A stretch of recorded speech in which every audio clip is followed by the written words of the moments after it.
according to the weight or the mass of the objects that is on the above of the tires. That means, see, in trucks we will be carrying a larger weight, right? That big stones and big things will be traveling on the trucks. So the tires will be of wider because to maintain or sustainable or to support those weight. And for bicycles and all, only one person or two persons will be traveling. It is around 100 kgs, right? It is just minimum weight is put on the tires, right? Therefore, we can say the net force which is acting in a particular direction will be leading to the pressure exerted on that object. That means, I can give a good example to understand that is, let us take a hall poster, right? When a boy is placing the hall poster on the wall of a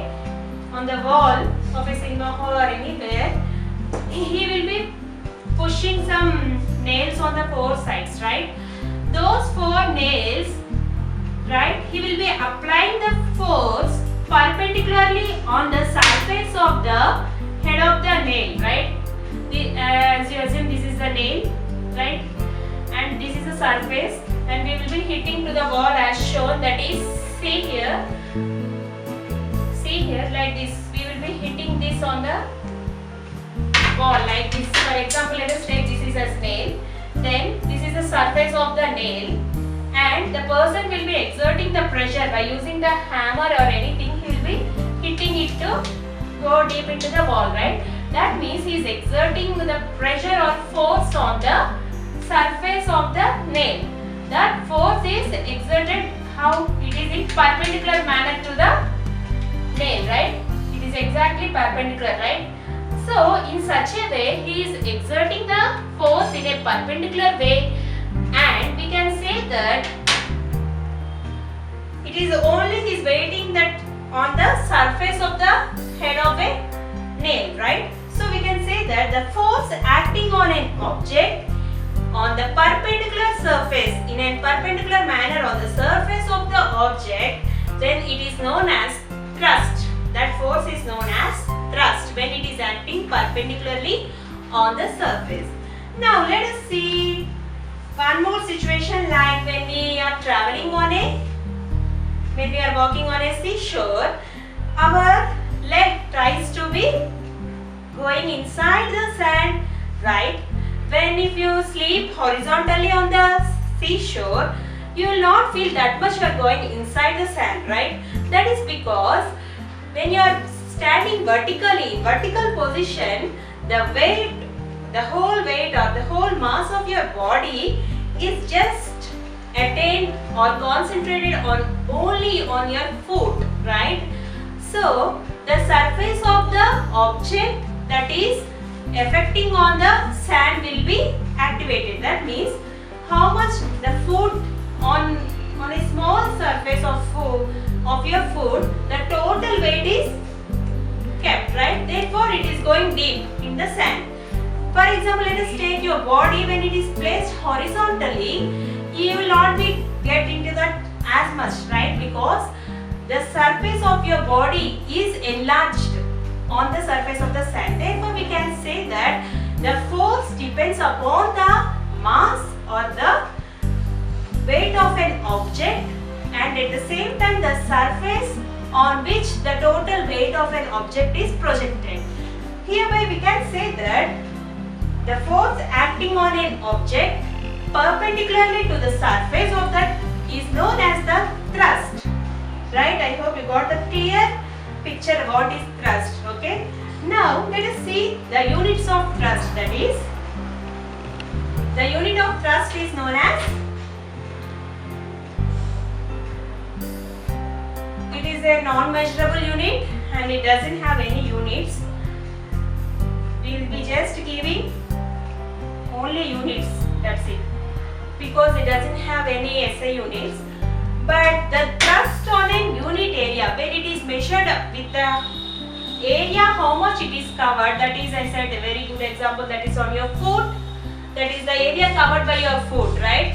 When you sleep on the seashore, the total body, the area whatever your body is covered, it will be calculated as the area, right? Therefore, the thrust with respect to the area, then it is known as the pressure. The thrust with respect to unit area is known as the pressure, and the SI unit of pressure is Pascal. It is very important, that is Pascal, right? And the other units can be such as Newton per meter square. How it is derived we'll see, that is thrust per area. Actually for thrust also it is similar to the force, but it is exerted or exhibited in perpendicular manner, right? Therefore we can give the value or the units of the thrust as Newton, which is same for the force. Therefore Newton per area, the units per area is meter square, right? Centimeter square or anything it is. Therefore we can calculate as Newton per meter square as the unit for pressure. Therefore the SI unit of pressure is Pascal. Now let us see the pressure exerted by the objects or the fluids in a container. That means all the liquids and gaseous particles or objects are known as the fluids, right? Because it attains the shape of a container in which they are kept, right? The solids will be having their constant shape, right? It doesn't change with the container, right? Therefore we can say a solid exerts a pressure due to its weight, right? Suppose let us take a good example, a person, right? We are a one solid particle, right? The weight, how much weight we are, that much pressure we are exerting it on the earth. In the same manner, when we take liquids and gases in a container, the liquids will be exerting the pressure downwards, sidewards, right? That means it exerts a pressure on the walls of the container. Therefore, it is moved in all ways. That means it is non-directional. It spreads in all the ways, and therefore we can say it is not unidirectional, right? Let us discuss with one problem in order to understand the terms thrust and pressure. For example, let us take a wooden block and it is placed vertically in first position, and in second position it is taken in horizontally. So what is the pressure or what is the force exerted by the wooden block on the table when it is placed vertically and when it is placed horizontally? Let us see that the wooden block is taken, the mass of the wooden block is 5 kg and the dimensions are hereby given, that is 14 into 20 into 10 centimeters, that is 40 centimeters is the height, and this is the length, that is 20 centimeters, and breadth is 10 centimeters, right? These are the measurements as shown in the figure we will be considering. And let us see the solution for this, that is the force or the thrust exerted by the wooden block on the table is the mass and the gravity of acceleration, right? The G value is 9.8 meter per second square, we have calculated previously, and the mass of the wooden block is given 5 kg, right? Therefore, the thrust or the force exerted will be, that is equals to 49 newtons, that is 9.8 into 5, right? 8 5s are 40, that is, and 5 9s are 40, 45 plus 4, that is equals to 49.0 newtons, right? And now let us see the area, that is the area when it is placed in a vertical manner. So when it is placed in vertical manner, only this area is covered, right? So we will be taking the length and the breadth only. Therefore 20 into 10 centimeters, that is 200 centimeters square, will be the area, that is 20 into 10, and we will be converting it into meters, that is 0.02 meters square. That is we know that 1 meter equals to 100 centimeters. Therefore we will be converting it as shown. And let us see the pressure exerted when it is placed in vertical position, that is force by area, that is thrust by area equals to pressure, and the given value is 49 by 0.02 meter square, and you will be getting the answer as 2450 Newton per meter square after calculating, right? Therefore, we have seen the pressure exerted when it is placed vertically as 2450 Newton per meter square, right? Now let us see when it is placed in horizontal position. That is, let us take the area will be length, right? Now because it is placed on the table. So 40 centimeters and this 10 centimeters will come into consideration. That is equals to 400 centimeters square. That is nothing but 0.04 meters square, right? Therefore, we will be calculating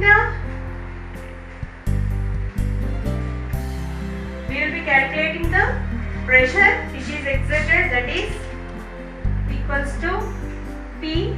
It is equals to F by A. That is equals to the force what we got is 49 newtons. That is same. So 49 divided by the area, that is 0.04. We will be getting the answer in Newton per square. In this way, we will be getting the answers, right? That is, it will be after calculating, it might be around 612.5, right? And so we can get. Let us take a plastic bottle, and when you closely tight the container lid with a cork, then when you keep it in a bucket of water, then that will be floating on the water itself, right? Because when you try to exert some pressure to push it down, it goes up to some extent, and when you leave your hand, it will be coming upwards, right? And when you push it until it reaches the down or the base of the bucket, when you leave your hand, it comes forward. It will be pushed upward, right? And it will be floating on the surface. This is because why? We understood previously, that is the gravitational force will attract every object towards the earth, right? But why this bottle is not attracted towards the earth? Why it is not going deeper inside the water? Why it is coming back? That is the main reason, because we have previously seen the weight of an object is the amount of mass or the gravitational force which is attracted or which is exhibited by the earth, right? But beyond this force, the water in the bucket is also exerting some force on the bottle, right? And that force makes the bottle to push upwards, right? Therefore, we can say that the gravitational force is nullified, and at the same time, the water is exhibiting another force, and that force is greater than the gravitational force. Therefore, this object is moving upwards. In order to make the bottle to settle down in a bucket, the gravitational force should be equal to the water force. Then it will be settling in the bucket, right? Now let us see one example such as iron nail, right? When you throw an iron nail in a bucket of water, it will be settling down in the water, right? If you take a rubber cork which is of light weight, like suppose a plastic bottle, it will settle on the surface of the water. Why? It won't sink. This is because the main reason why, that is, the density of water is greater than the density of the object or the bottle. That means the gravitational force which is acting on the bottle is lesser than the force applied by the water which is pushing upwards the object. Therefore, this force which is acting is known as buoyancy. The term now comes here, that is buoyancy. Because the scientist Buoyance has stated this, so the name has given in such a way. And now we will be seeing that when upward force is equals to the weight of a bottle, then the bottle will be settling down, and buoyant force is none other than the up thrust, right? Thrust means down exhibiting force, up thrust is the force exhibited by water. And let us see why objects float or sink, that we have taken good examples, that is iron nail and cork. Why one will be sinking and why one will be floating. Let us see that with the help of Archimedes' principle. That is, objects sink or objects float based upon their densities. Density is given as the mass per volume, that is, the amount of mass or amount of weight of an object per the volume occupied by the object. That means, if suppose let us take this stick, the weight of the stick is around 50 grams, or you observe like that, and the volume occupied means the space occupied on this table is this much, right? That is the space occupied and it is known as volume, and the density is given as mass per volume, right? Now if the density of the stick is greater than the density of water, then the stick will settle down in the water. If at all it is lighter, it will float on the water. Simple. That's why mainly these ships and all these floating on the water, oceans are mainly because of the density. And also we can see the main applications of this Archimedes principle will be in mainly that is in designing of ships, because in order to design ships we have to calculate the weight of the water, at the same time we have to calculate the weight of the substance, right? And the submarines, that is the ships which travel inside the water, we will be seeing all the internal animals, fishes, etc. what is happening inside of the seas and oceans. And the lactometers, which are used to measure the quality or purity of the milk, how much purity that milk consists of, means how much content of milk is there in the milk. And the hydrometers, that is used to calculate the density of the substances. And in all these things we will be using the Archimedes principle in order to keep the density of the substances, right? Now coming to this activity, let us see that when we are throwing a stone with tying at one end with the help of a thread in the water, then we will be observing that if you catch the thread at another end and when you are leaving up to some extent the stone inside the water, it will be balanced. That means the elongation of string, this is the string, right? The elongation length will be equal to the balancing forces applied on the stone. When you little lose the string or when it is coming inside little, then also it will be applied. If you leave this, it will be settling down, right? That means the density of this is balanced by the hand string force, right? If at all you leave this force, the density will be greater than the water density and thus it will fall or settle down in the water. Right? In this way, we can define the Archimedes principle as when a body is immersed fully, that means when a body is immersed fully in a water or in any fluid or partially in a fluid, it experiences an upward force that is equal to the weight of the fluid displaced in it. That means, see, I have fully immersed the stone in the water. So, the weight of the stone, right, that is acting downwards, that is gravitational force will be saying. Then the opposite force which is exhibited by the water will be equal to the force exerted by the weight of the object. That is Archimedes principle, nothing but it experiences the upward force which is equal to the weight of an object. Now let us see these principles are, this Archimedes principle is used in many applications, and let us see the relative density. I have already said density is the rate of mass per volume and the units of density are kg per meter cube, that is the SI unit, and density here it gives the purity of a substance, so we can compare it with water also. And for the density of gold, it is around 19,300 kg per meter cube, and water it is 1000 kg per meter cube, right? And let us see the relative density of objects. That means relative density means it is comparison between two things, that is when we compare the density of an object with the water, then it is said to be the relative density. And let us write the formula for the relative density, that is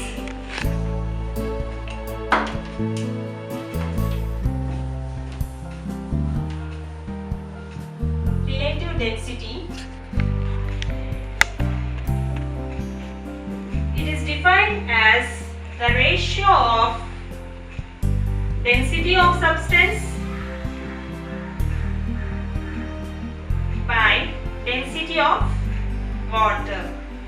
That means when we compare the density of a substance with water, then it is said to be the relative density, and it is known as the ratio of density of substance to density of water, and the units of relative density are 0, that means no units. Okay, hereby we are concluding these concepts.